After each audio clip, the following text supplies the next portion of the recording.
Just a few weeks before the Second World War, Germany's huge Graf Zeppelin crossed the North Sea on a daring spy mission.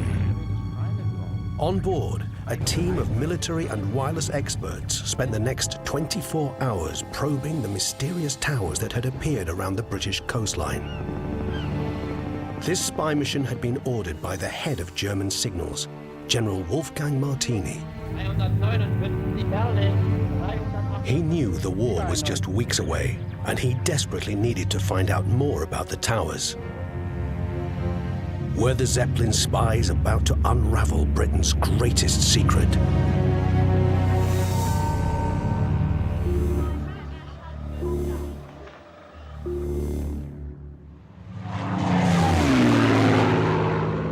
In the summer of 1940, Britain fought for its very survival in the skies over southern England. But the full story has never been told. Churchill's few had gained a huge tactical advantage from the work of a brilliant team of scientists. In just 4 frantic years, Robert Watson Watt led the team that designed and constructed Chain Home, the world's first radar defense system. There was no plan B. The entire defense of Britain was gambled on Watson Watt and his boffins. The Battle of Britain was in fact won some years before by a decision to build Chain Home and to develop the very effective communication system between it and fighter command. That's something which one can't underestimate.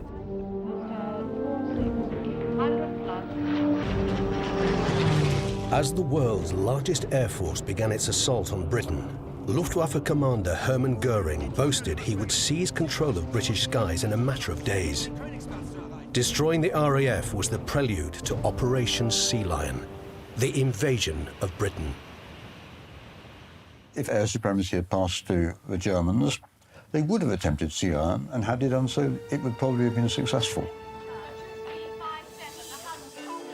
The RAF fought the Battle of Britain under the assumption that the Germans knew all the secrets of British radar. There could be no other reason behind the Zeppelin spy flight in those last weeks of peace. The conclusion we reached was that they had located all the stations, and therefore the most probable thing would be an attack on them in the early stage of the war. So why had the Germans not destroyed British radar before the battle? The mystery of the Zeppelin spy mission was not solved until long after the war.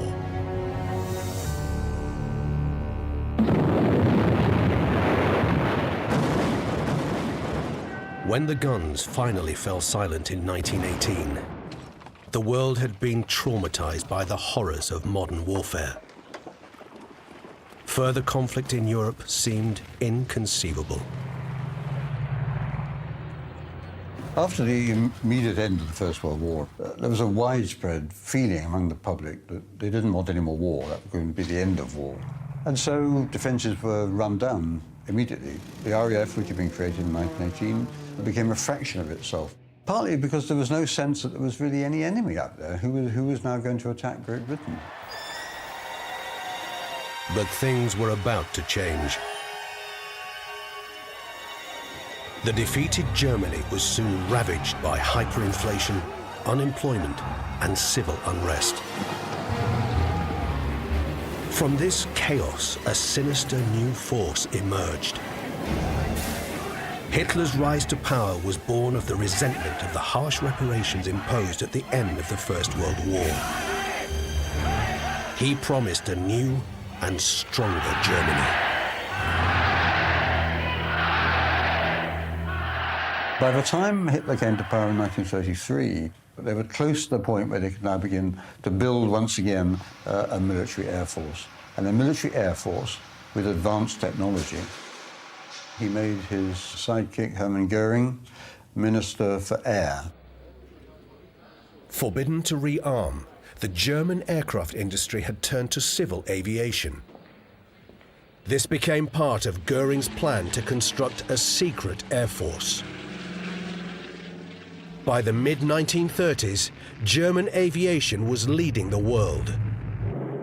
But these new high-speed airliners and mailplanes were barely disguised bombers. This was something I think the British had always anticipated, but they soon became terrified that all the rumours coming back about aircraft that had been seen camouflaged, about developments of secret air bases and so on, suggested to them that Germany was going to be the real threat. For centuries, the sea had been Britain's natural defence. But a new and terrifying scenario now loomed. A new generation of German bombers could strike targets across the country before the RAF had time to intercept. Britain was no longer an island. It desperately needed an early warning system. Hostile aircraft coming in northeast. First target south. During the First World War, sound locators were a successful method of being able to track aircraft close in to the British coast. And during the 1930s, the British government decided to build even larger sound locators in the hope of detecting aircraft many miles away from the coast. If proven effective, these concrete sound locators could be developed into a national warning system. With the massive 200-foot sound mirror just completed, everything now depended on a crucial test. And there's a classic story of the air staff all assembled for a demonstration, listening for the incoming bomber formation. It sounded very much as though one of the planes had a faulty engine. Here's something. First target south. And all they saw was the local dairy farmer with his milk cart and his milk churns rattling together. And that was the state of our air defence in 1934. Amongst those who witnessed the fiasco was the head of Air Ministry Research, Hugh Dowding, and one of his scientists, A.P. Rowe. Rowe realised that the day of the sound locator was over. He wrote to his boss and said that unless urgent action was taken, Britain would lose the next war. It had taken a milk float to rattle the government into action. 30 enemy aircraft over the channel, flying due west. German bombers could attack across the North Sea anywhere from the Orkneys down to the Isle of Wight, a vast area of 70,000 square miles. In 1935, the idea of a warning system that would cover 70,000 square miles was the most utter science fiction.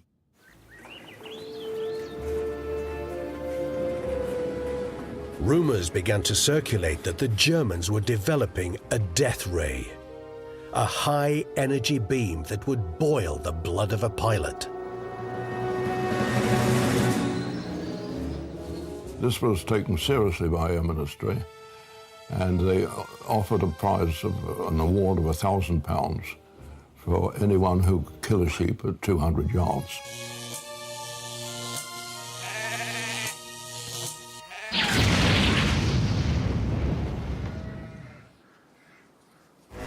The Death Ray Challenge found its way to the obscure radio research station near Slough.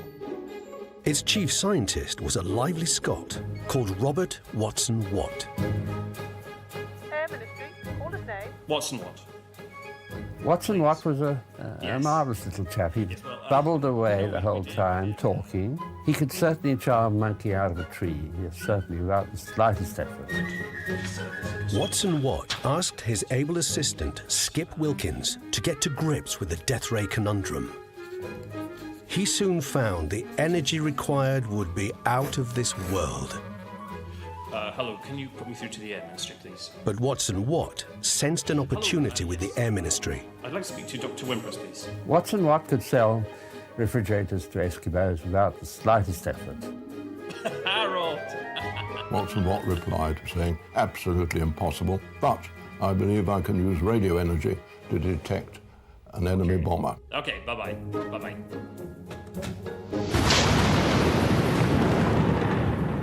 But this extravagant claim was based on little more than a hunch.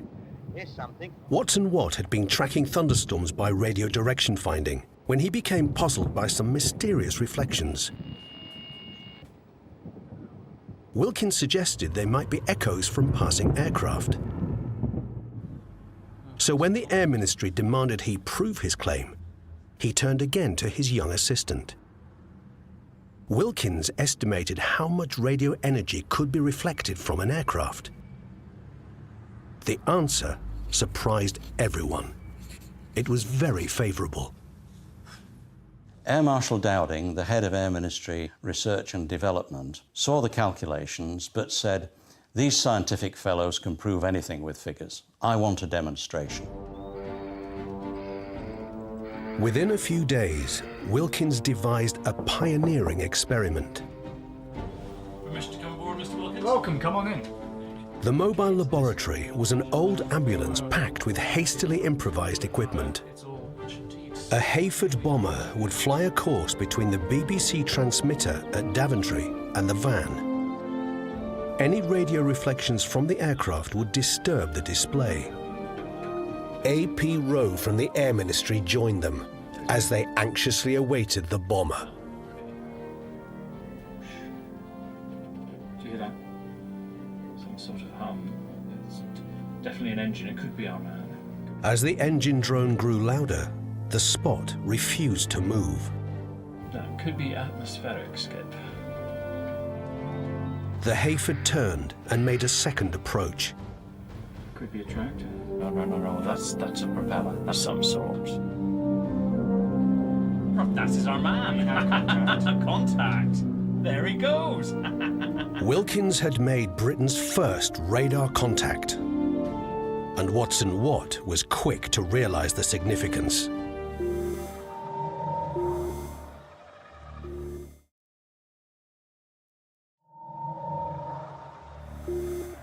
With deep irony, Wilkins' success came on the very same day that Hitler revealed the Luftwaffe to the world. It was the first exhibition of military might by the self-appointed Führer. In just 2 years, the Nazis had constructed the world's largest air force in total secrecy. Hitler's old henchman, Hermann Goering, was given supreme command. The threat to Britain was now all too clear.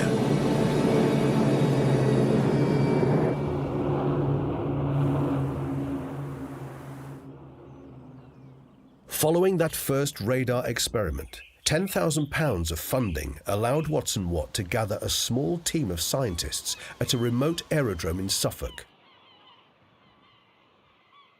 The conditions in the actual laboratories where we worked on radar were completely primitive. They were just wooden huts. All our test gear had to come over on the boat. Everything came over on the boat, and there simply wasn't much test gear anyhow. As the team explored the design of a national early warning system, Watson Watt knew the frantic race to defend Britain could only be won by developing existing technology. But keeping it simple came with drawbacks. The problem was that to transmit enough radio power with existing technology required the aerials to be over 300 feet high. A national network would require dozens of these huge towers to be linked together to form a coastal chain. The echoes of any aircraft within that transmission area were picked up by a receiving system which could tell the direction from which the echo was coming. Watson Watt's third best system became known as Chain Home. Put me through to the Air Ministry, please. Many still considered Watson Watt's ideas total fantasy, but he was gaining rapid progress.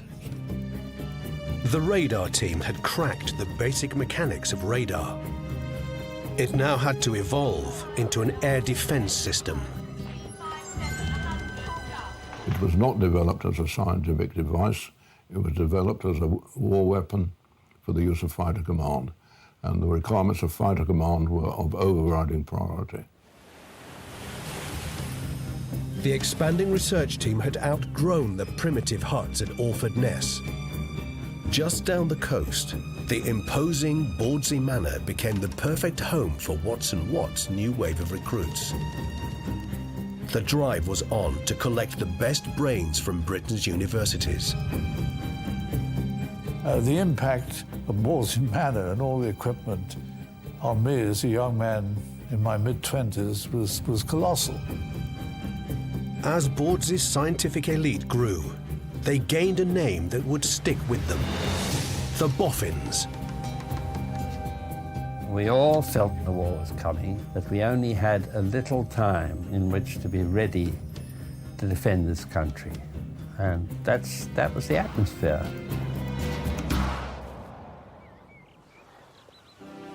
As the first of the giant 350-foot towers went up at Bawdsey, Watson Watt's confidence grew. He summoned the top mandarins of Whitehall for a full-scale demonstration. Well, the great day dawned, and this great fleet of aircraft left the dock at Felixstowe, and then they were going to make an attack on Bawdsey. Watson Watt told them how marvellous radar was and what a great replacement it would be for sound location. And the time came, of course, for these aircraft to appear, and nothing much was seen by the three observers. I was one of the observers. It became increasingly embarrassing in the darkened room, and then finally Watson Watt gave up talking. And in the quiet, after he stopped talking, we began to hear the distant hum of aircraft engines. And at the same time as we heard them, or possibly 1 second before, we saw some faint echoes on the cathode ray tubes. As a demonstration of the efficacy of radar, it was about as bad as you could possibly get. The top brass stormed back to London convinced that Watson Watt was little more than a charlatan. Radar was all but finished.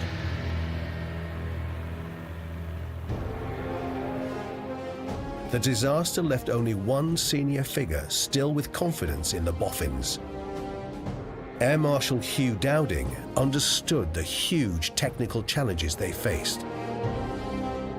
I'm quite sure Dowding could see no other solution to the effective defense of this country. Use of standing patrols and other means of detecting and directing fighter aircraft against incoming bomber streams was well beyond the capability of the resources of the country. Radar had to be successful, and Dowding kept on supporting it right up to the hill. Radar gave fighter command a method of locating the attacking bomber. But that was only half the problem. The other half was to direct the fighter effectively to intercept. Dowding's new system would keep fighters on the ground until the enemy was detected by radar. All fighter squadrons take off. Once in the air, a constant stream of instructions by two-way radio would guide them to intercept. Orbit, Angel 15, and transmit for 6, over. Okay, listening out. As the development of radar progressed, Watson Watt knew that his first priority was the defence of London. London was less than 90 minutes flying time from major Luftwaffe bomber bases. At the start of 1938, 5 radar stations began construction around the Thames estuary. The new radar network was going to need hundreds of trained personnel. Foreseeing a lack of manpower in wartime, the RAF began to recruit women operators. Nobody could be told what they were doing. It was absolutely Britain's top secret. We marched up and down, we saluted people, and so it went on for 2 weeks. And then we were all called into a hut and told where we were going to be sent. And I was told I was going to be a clock, special duty, and everybody wanted to know what it was. I couldn't tell them. I had no idea. And we had our first lecture when they told us the secret of radar. When you were operating on a set, you had what was called a trace, which is a line of light across the screen, full of little things wiggling up and down like that. And these were either noise, interference, or the real thing, what you were looking for, the echoes. By the start of 1938, the 5 Thames radar stations gave London a 20-minute warning. But this was simply not enough time for the RAF's Gladiators and Gauntlets to climb and intercept. The air defence of London would need the new high-speed Hawker Hurricane. By February 1938, just 16 had reached the front line. A few weeks later, the Reichstag rose to the news that Austria was to unite with Germany.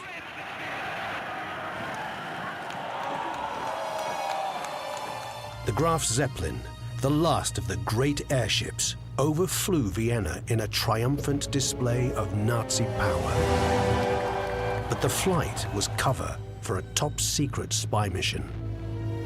The Graf headed east to shadow the Czechoslovakian border. On board, a team of military and wireless experts gathered intelligence on the Sudetenland.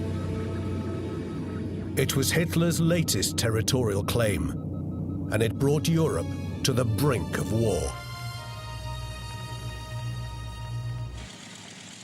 As the Czech crisis deepened, Prime Minister Neville Chamberlain flew to Munich to confront Hitler head-on. Chamberlain had just been briefed on Britain's readiness for war. I don't know how strong Chamberlain's poker face actually was, but at the time of Munich, Britain's air defences can best be described as dire. Munich became a deadly game of bluff. Chamberlain was aware that we had just 406 fighter aircraft. Of those, only 70 were Hurricanes, and just 14 were Spitfires, not even operational. All the rest were obsolete biplanes.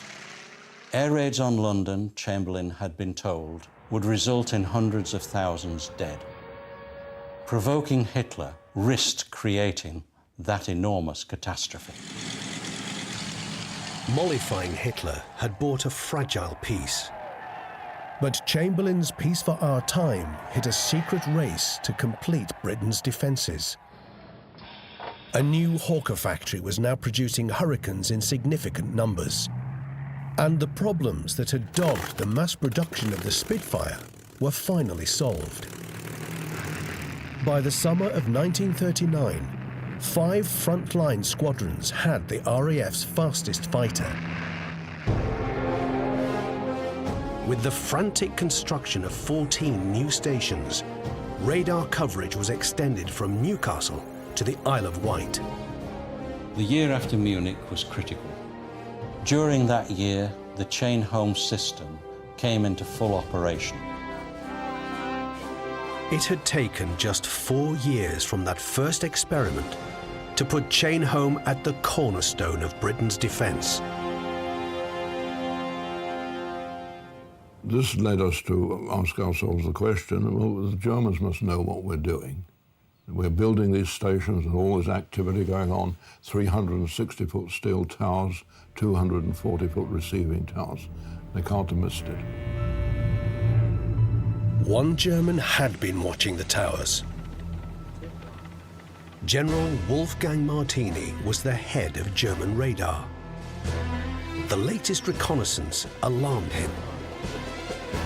Could the mysterious towers be British radar? Martini knew that war was only weeks away. He desperately needed to know more about the towers. And on the 3rd of August 1939, the radar station just north of the Thames at Canewdon spotted an echo moving in towards the Thames estuary. A massive echo, bigger than anything one had ever seen before, moving at some 60, 70 knots. Fighter Command went into high alert. Could it be an invasion fleet or a huge formation of circling bombers?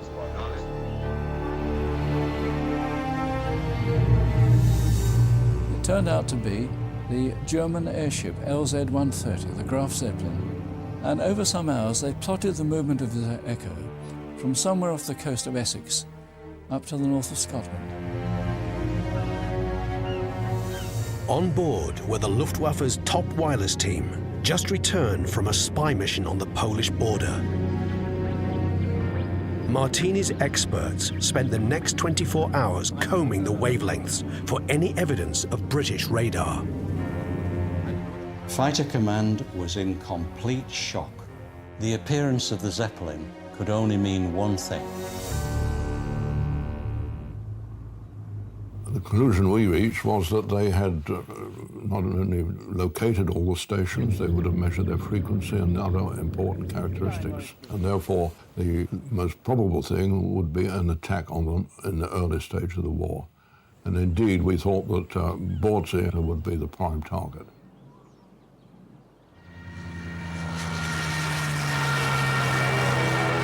As the German war machine rolled into Poland on the 1st of September 1939, Fighter Command braced itself for a German onslaught on the radar chain. But it didn't happen, and we couldn't understand why.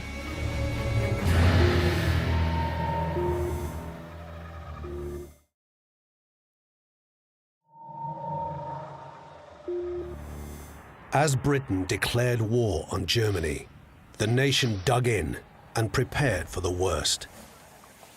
But the feared air raids on British cities never came. In April 1940, this phony war came to a dramatic end. The German blitzkrieg rampaged through Holland and Belgium.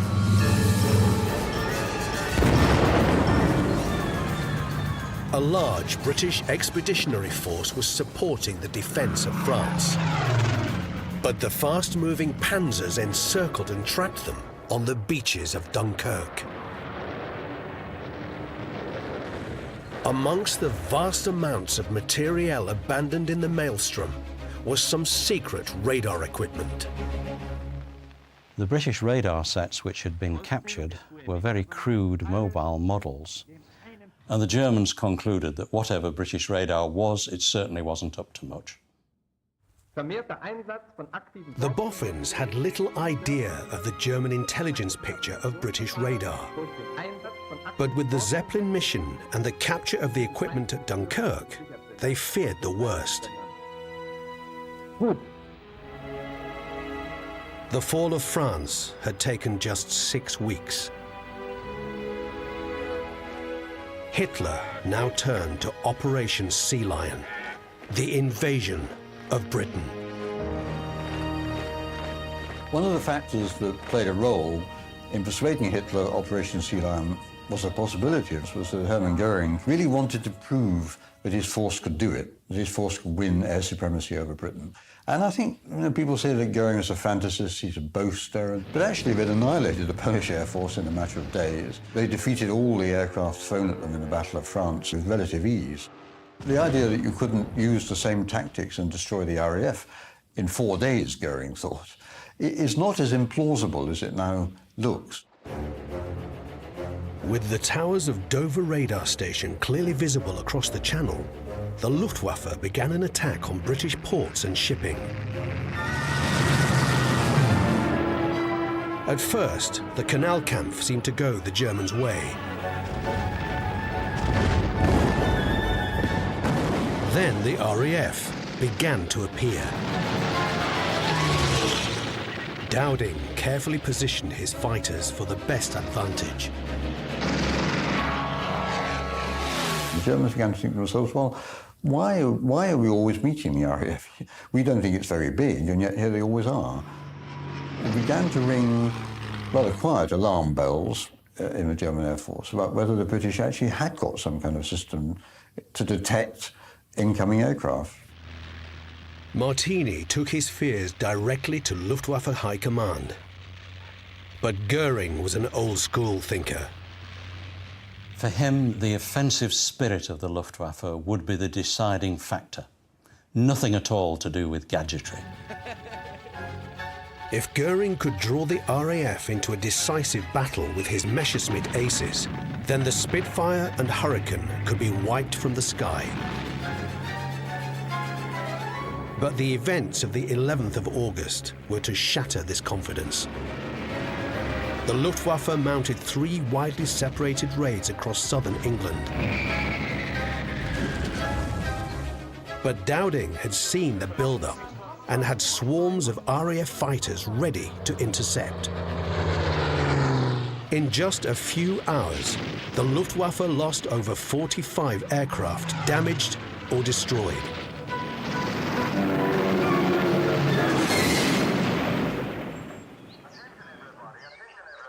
But Martini had been monitoring RAF radio communications. From intercepts, they were able to identify that fighters were being directed by radio towards the German bombers. Therefore, radar must be the basis of the British air defence system. Martini was also puzzled by the powerful signals they could detect from the towers. They were crude, but somehow they must play a part in guiding British fighters. Goering finally conceded. The towers must be destroyed.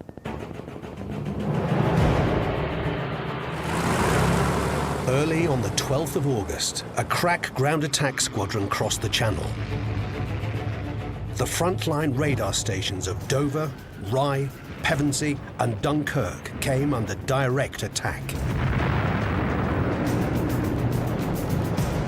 At Ventnor on the Isle of Wight, a direct hit caused major damage.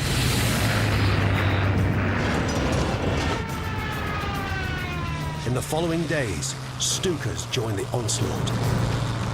19-year-old Avis Parsons was on duty at Poling near Chichester. And as a Stuka died, it screams the most hideous noise. It's very, very frightening. And then the bombs began to fall. And suddenly my line went dead. And the building next to where I was just a heap of rubble.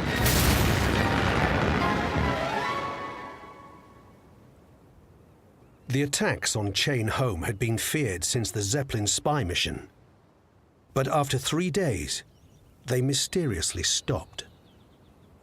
This remained a very great puzzle because we knew the extent of the damage they'd done and we knew what they had to do to finish it, but they didn't.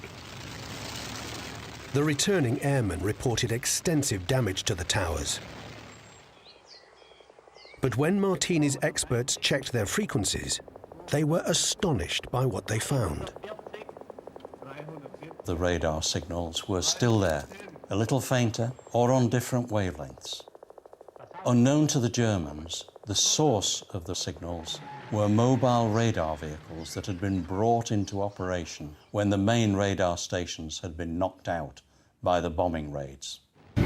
Despite the extensive destruction, the mobile stations had kept the radar chain on the air. The damage to the towers was rapidly repaired. We had all those 4 stations back in operation by midnight that night, plotting to fight a command. Quite unintentionally, the mobile reserve had been a perfect deception. With the radar stations appearing undamaged, Martini's ideas were sidelined. Goering called a conference on the 15th of August and instructed his Luftwaffe commanders to waste no more time on these radio installations, get on and fight the war. Goering's frustrations were growing. He now had a plan that would call on every man and aircraft on the Western Front.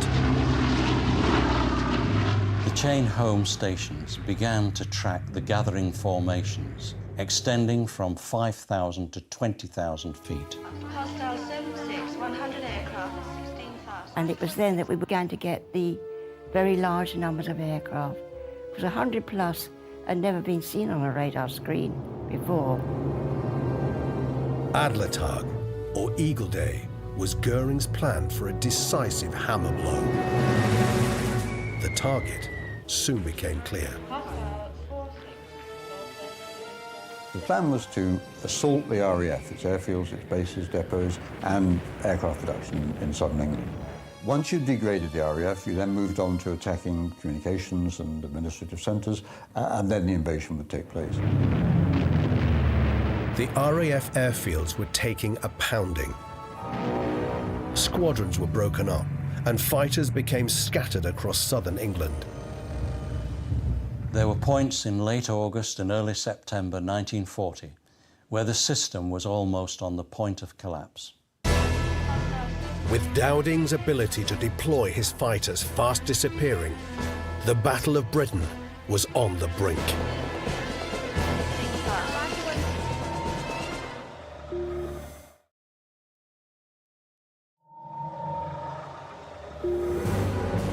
On the night of the 24th of August, the Luftwaffe attacked an oil refinery in the Thames estuary.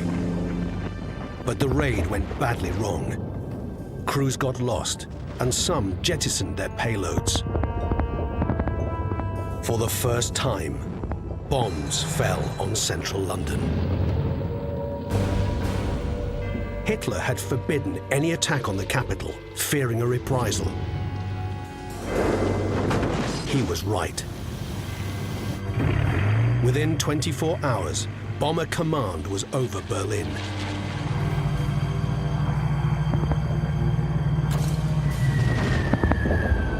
The token raid did little damage, but Hitler was outraged. Goering changed his tactics again. Beppo Schmidt, head of German air intelligence, had been telling Goering over and over again that the RAF was finished virtually, just a couple of hundred planes left. We've achieved air supremacy. And so it was possible to make this switch to the bombing of London, according to the programme, without much danger. Late in the afternoon of the 7th of September, the chain stations plotted large formations grouping over France. Soon, Hermann Goering had assembled the largest air armada the world had ever seen. 370 bombers headed directly to their target, London. Goering's daily bombardment continued for weeks. But shifting his attention away from the airfields proved to be a huge tactical error. Had the Germans sustained their attacks on the sector airfields and the sector controls in particular, it would have been impossible for Fighter Command to continue the defence of Britain. With the heat off the airfields, the RAF quickly returned to strength. As Goering continued to pound London, Dowding used his radar advantage to the full. Yes, there is a major raid developing to the southeast. He chose to intercept every raid with small numbers of fighters, rather than risk all in a pitched battle. This constant harassment left German intelligence only guessing at the strength of the RAF. They were told that Fighter Command was more or less finished. Every time they flew out, there were more of them. As bomber losses soared, Goering ordered his fighters to fly in close escort. But they lost their advantage of height, and London was at the limit of their range. The Luftwaffe was forced to seek the cover of darkness. The daylight bombing raids were a disaster. Loss rates that the German Air Force simply couldn't support. And of course, air supremacy had not been won, so Sea Lion was abandoned. The Battle of Britain had been won. But the mystery of the Zeppelin spy mission was still unresolved. Why had the Germans not destroyed British radar before the battle? It was only after war, 1950, I, at the Farnborough Air Show, met General Martini, who was the Chief Signals Officer of the Luftwaffe. And I said, well, General Martini, why didn't you destroy the radar system when the war broke out? He said, you didn't have a radar system when the war broke out. I said, well, how did we track the Graf Zeppelin? He said, you tracked the Graf Zeppelin? Yes. I described precisely. He said, I don't believe it. I said, you have to, we did. The astonishing truth dawned. The Zeppelin spies had failed to identify British radar. The Luftwaffe's top wireless experts would have had no trouble finding the powerful chain home signals. But what they found baffled them. They expected to hear high-pitched noises and musical tones as you would get from an oboe in the middle range of the piano. The latest German radar equipment could transmit pulses between 500 and 1,000 times a second. Nothing like the crude signals they were now receiving. Listening to CH, all you would hear would be a dull sort of ticking, tick, tick, tick, something they didn't recognize at all. German radar generated its own pulses. British radar, by contrast, sampled the pulses of the national grid. So as the airship flew up the coast, it picked up the same radiation all the way up. Tick, tick, tick, tick, tick, tick, ticking, without change. So no matter how they tuned their receivers, they would have heard this curious ticking all the way.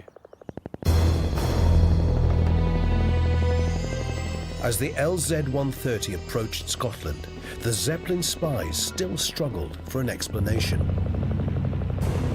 The signals appeared to have no direction, just a general widespread ticking. With British radar still blaring from their headphones, they decided the ticking could only have one source: the national grid.